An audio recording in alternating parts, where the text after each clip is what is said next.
jelas. Okey. Jadi kalau kita lihat pelajar, apa itu sebatian kovalent?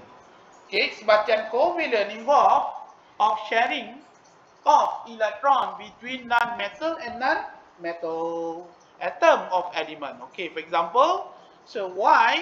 Kita nak tanya juga, kenapa boleh ada elektron ni antara atom dengan atom ni?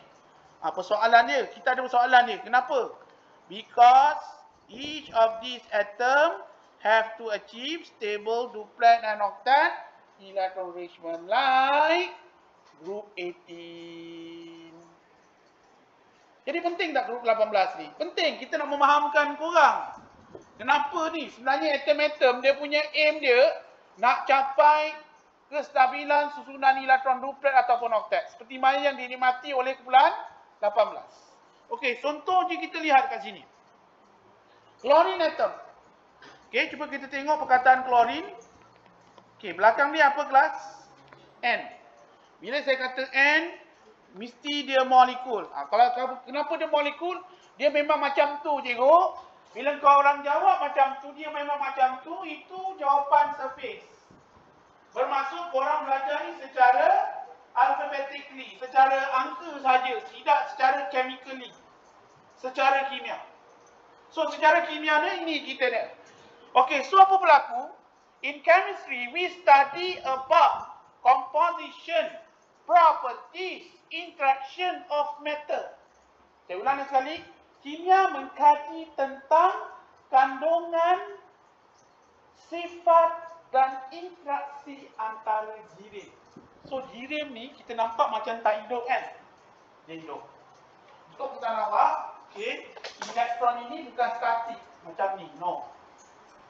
Now what happened to our earth? Surrounding the sun, betul? Anti-clockwise, is it right? Same like our earth. The electron surrounding in a fixed orbit, and this proton is like in our sun. Ajaib kan? Tuhan punya creation lah. Kau tengok gitu ya. Kuat ni. Dia bukan fixed macam ni, dia bergerak ni. Ini bergerak. Okay? So apa berlaku di sini kelas? Okay. Chlorine atom and chlorine atom ini dia pun dia interact lah. We are not stable lah. 287 287. Faham? You give yours to me lah. Settle. I become 288 and you become 286. Settle. Walau ni. Banyak cantik. Kau 288, 281. 286. Boleh? Tak boleh. Tak boleh. Macam kau, ini roti.